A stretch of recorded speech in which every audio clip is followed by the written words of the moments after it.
Oi, gente, tudo bem por aí? Estou bem de manhãzinha cedinho, porque ontem eu fui dormir cedo e não consegui levantar de madrugada para gravar para vocês. Então agora tá bem cedinho. Não sei se vocês estão me ouvindo bem, eu tô falando baixinho, porque o povo tá dormindo. Deixa eu baixar um pouquinho esse volume aqui. O povo tá dormindo ainda. Mas vamos lá, tá bem cedinho, deve ser umas 6 horas agora. Vamos ver o Apocalipse capítulo 8. Estão gostando do livro de Apocalipse? Eu estou gostando muito de ler. Confesso que eu estava com bastante receio de ler, com receio de não conseguir dar conta, de sei lá. Mas é tão simples, é um livro sobre esperança, né? A gente acha que é sobre... A gente acha, não, a gente tem certeza, né? Que é sobre a volta de Cristo, uma coisa pesada, macabra e tal, mas não é. Tem algumas imagens que a gente vai formando na mente de acordo com o que a gente vai lendo, que é meio esquisito, né? Mas vai saber, né? Eu acho que é a visão do João. Acho não, tenho certeza, né? É a visão do João naquela época, o que ele via, como ele compreendia. Igual no primeiro capítulo eu falei sobre um vídeo que o Cirilo, né, um ouvinte, me mandou, e ele falou sobre o negócio de um vídeo lá que ele me mandou, que o João via gafanhotos voando e estrelas cadentes caindo, muita fumaça. E aí nesse vídeo eles mostram a guerra lá no Irã e Israel, os helicópteros que João via como gafanhoto, as estrelas cadentes caindo, que são os mísseis que eles estão mandando um para o outro. Então, essas imagens que a gente vê aqui de leão, cara de vaca, cara não sei do que, essas coisas talvez seja alguma coisa que João tá vendo, né? Tô com a voz esquisita porque tá muito cedo, eu acabei de acordar. Eu tô tomando um cafezinho aqui, um cafezão, né? Pra dar um up. E vamos lá, vamos no Apocalipse capítulo 8. Que o Senhor nos abençoe, que o Senhor abra o nosso coração. Abre o seu coração onde você estiver, que seja um capítulo de muita revelação, de transformação de vida e de mais aproximação com o Senhor. Eu abençoo a sua vida, a minha, a nossa e esse dia, em nome de Jesus. Amém. Quando o Cordeiro quebrou o 7º selo, ontem nós lemos que ele foi quebrando os selos, né? E cada vez que ele abria os selos, o capítulo já falou, quem é digno de abrir, né? Jesus Cristo, aquele que morreu e ressuscitou por nós, o primogênito da ressurreição humana, ele que é digno, né, de abrir esses selos daquele livro que João viu lá na mão de Deus. E ele foi abrindo, e agora a gente vai abrir e Jesus vai abrir o sétimo selo. Quando o Cordeiro quebrou o 7º selo, houve silêncio no céu, por mais ou menos meia hora. Então viu 7 anjos que estavam de pé diante de Deus, e eles receberam 7 trombetas. Outro anjo veio com um vaso de ouro, no qual se queima incenso, e ficou de pé ao lado do altar. Ele recebeu muito incenso para juntar as orações de todos o povo de Deus e oferecê-lo no altar de ouro que está diante do trono. Vamos parar um pouquinho para a gente pensar o que está acontecendo aqui. Então, Jesus abriu o 7º selo daquele livro que João viu na mão de Deus. Um livro tipo um rolo e tinha 7 selos. Aí, quem era digno? Só Jesus. Ele foi abrindo. No 7º selo, quando ele abriu, veio 7 anjos com 7 trombetas, e veio um anjo com um vaso de ouro cheio de incenso. O incenso significa as nossas orações, as orações de todo o povo de Deus em todas as gerações da vida, né? Até aquele momento que ele estava lendo ali, todas as orações estavam ali. Então esse anjo foi oferecer a Deus todas essas orações. Ele foi virar lá no altar todo de ouro, nos pés de Deus. Olha que coisa mais linda. A sua oração, a minha oração está lá, estavam lá, estão lá.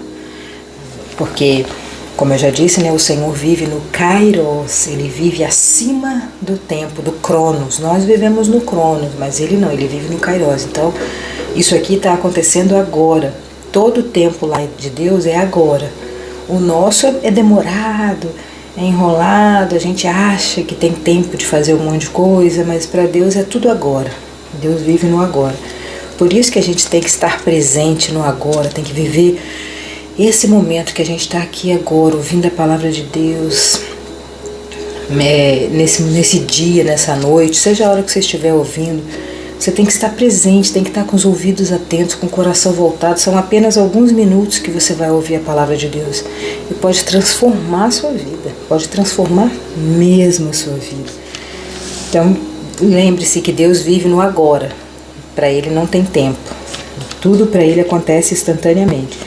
E esse anjo pegou e virou todas as nossas orações nos pés de Deus. Oh, glória a Deus, aleluia, que bênção, que maravilha. E das mãos do anjo que estava diante de Deus, subiu uma fumaça do incenso queimado, junto com as orações do povo de Deus. Então o anjo pegou o vaso de incenso, encheu com fogo do altar e jogou sobre a terra as respostas de oração. Olha que legal. Ele queimou, as orações viraram fumaça, ele pegou aquele fogo, aquela brasa e jogou aqui no mundo, encheu o fogo do altar e jogou sobre a terra. Houve trovões, estrondos, relâmpagos e terremotos. Claro que isso aqui já é o final dos tempos, a hora da purificação, né? Que a gente acha que está demorando muito, mas estamos apenas a 2 dias e alguns minutos. É muito estranho, né, a gente pensar nisso, né, que está demorando tanto, quantas gerações já passaram, milhares e milhões de anos e tal, os dinossauros e tudo que já aconteceu, mas para Deus são 2 dias, porque para Deus 1000 anos é como um dia, e um dia como 1000 anos. É muito grandioso, né, para a gente, seres humanos, entenderem. Versículo 6. Em seguida, os 7 anjos que tinham as 7 trombetas se prepararam para tocar. O primeiro anjo tocou a sua trombeta e foi lançado sobre a terra uma chuva de pedras e fogo, misturado com sangue. Nossa. E foi destruída pelo fogo a 1/3 parte da terra. Nossa Deus. Das árvores e também de toda a erva verde. Então o primeiro anjo tocou e já foi destruído a 1/3 parte. Ficou só 2/3 da terra ainda. Depois o segundo anjo tocou a sua trombeta e uma coisa que parecia uma grande montanha pegando fogo foi jogada no mar. A 1/3 parte do mar virou sangue. Morreu a 1/3 parte dos animais do mar e foi destruída a 1/3 parte de todos os navios e barcos. Meu Deus, isso sim é uma guerra, né? Nós estamos aí na iminência da 3ª Guerra Mundial, né?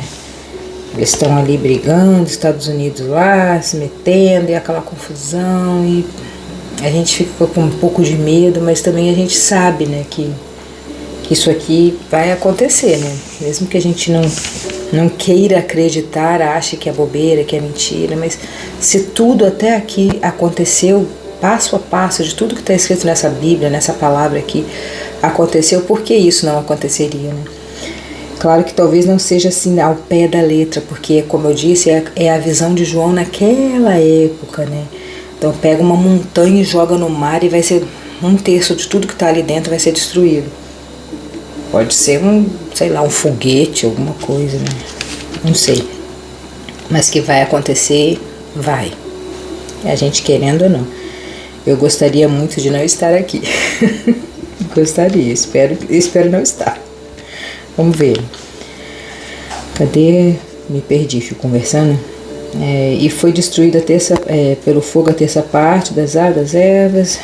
E chegando fogo, eu já tô aqui embaixo. A 1/3 parte do mar virou sangue, meu Deus. Então o terceiro anjo tocou a trombeta, e uma grande estrela, queimando como uma tocha, caiu do céu sobre a terça parte dos rios e sobre as fontes de água. Isso aqui com certeza pode ser um foguete, um míssil gigante, alguma coisa, né? Pelo menos nos nossos dias atuais seria isso, né? Se for mais daqui 100 anos, aí será outro tipo de coisa que a gente não tem nem noção, né? Quem poderia imaginar que aconteceria a televisão e depois a internet e agora a IA? Gente, a IA é incrível, né? Ela realmente não, né? Já está revolucionando o mundo. Se você ainda não conhece, não tem intimidade com isso, corre atrás, vai atrás, porque o mundo vai ser todo em IA.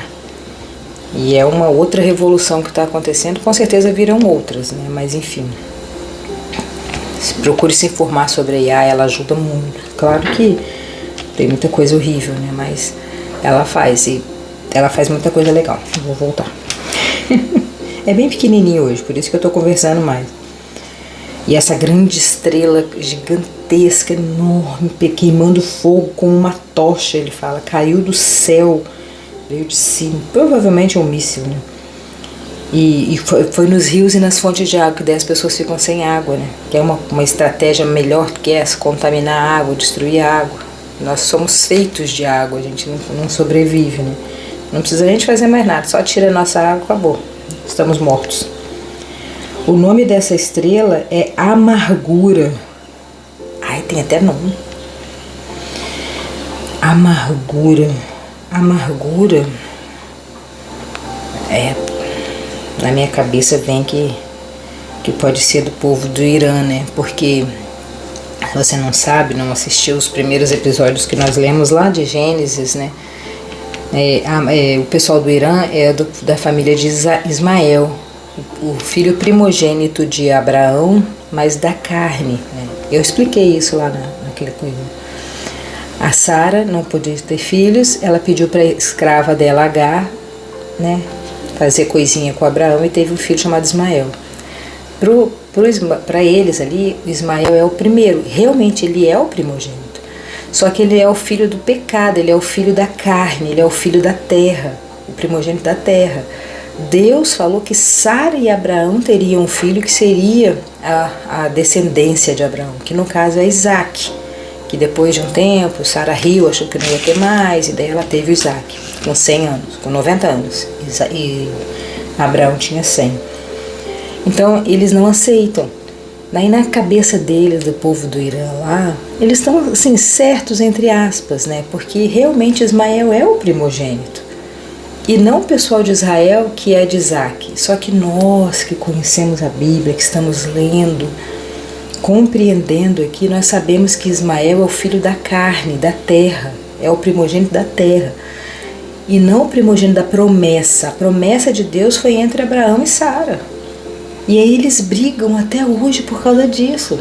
Eles querem dominar o mundo, Ismael e Isaac fica só se defendendo ali. Porque Isaac já sabe que ele é o filho da promessa e não o filho da terra. Não sei se deu para entender. Mas enfim.